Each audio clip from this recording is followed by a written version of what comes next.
Welcome back to the channel. I'm going to show you how to paint out a street sign in Fusion.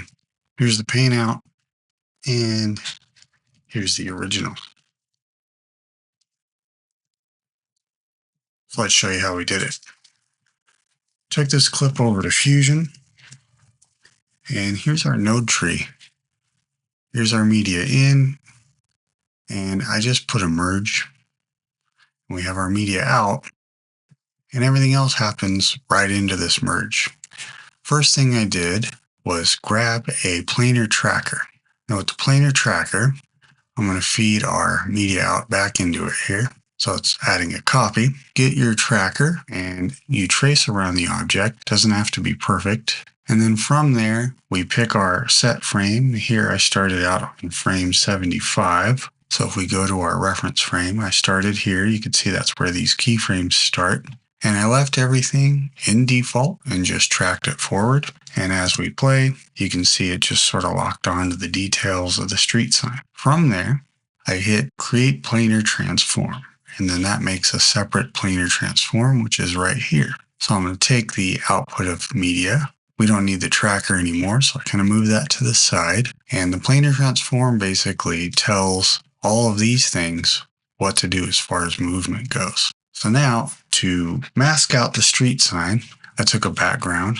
The background has this polygon telling it just to mask out everything around it. So I took the merge, and that's going into a film grain. I'll show you that later. So we'll go merge to, and I'll click on this polygon. You can see that's sitting around the street sign. And there's a few things I did to get it to look like this. As you can see, it's not actually touching the edges of the street sign, which is what I originally did. And then I noticed there's this little bit of white writing down here on the bottom. So I kind of gave the polygon a little bit of skew here. And so we're not perfect here, but it actually sells the effect a little better. Drew the polygon around here and moved some of the tangents just to get the exposed edge here.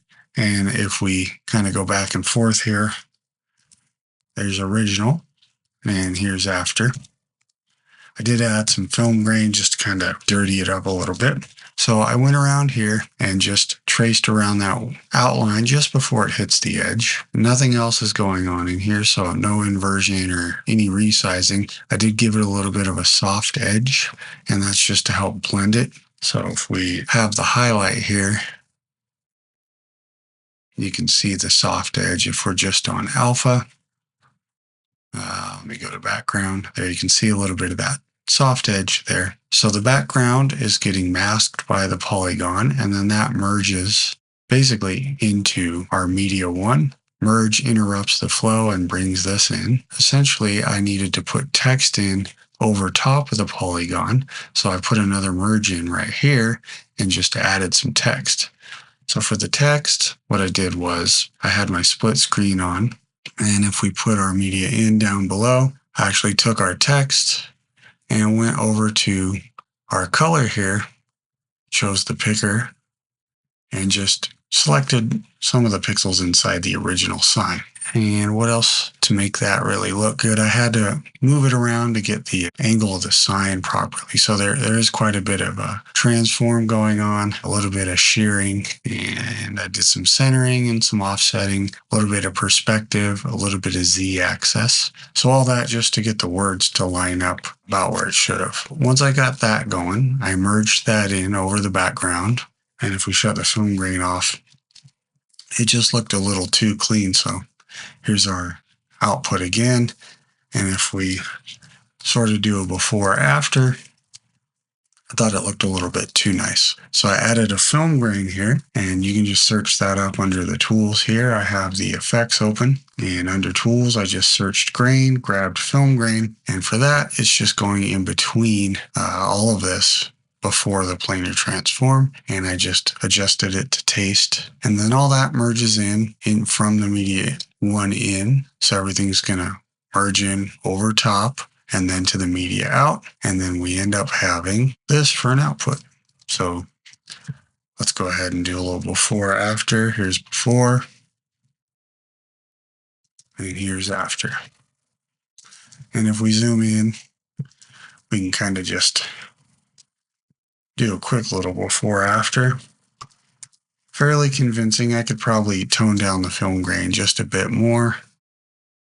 Maybe bring the blend down a bit. So here's clean, maybe right about there. Let's see how that looks. Just enough to make it look a little bit weathered. And then that is about it for that one. So nothing too crazy. Media in, media out, one merge. And I basically took a background, cut it out, merged some text over the top, added some film grain to the entire thing. And the planar transform tells it what to do. So it moves along with the shot, and then we get this output. All right, I hope that helps. I have another video where I actually paint a sign out using a solid background. It's a little more complex. There's some wires in the way.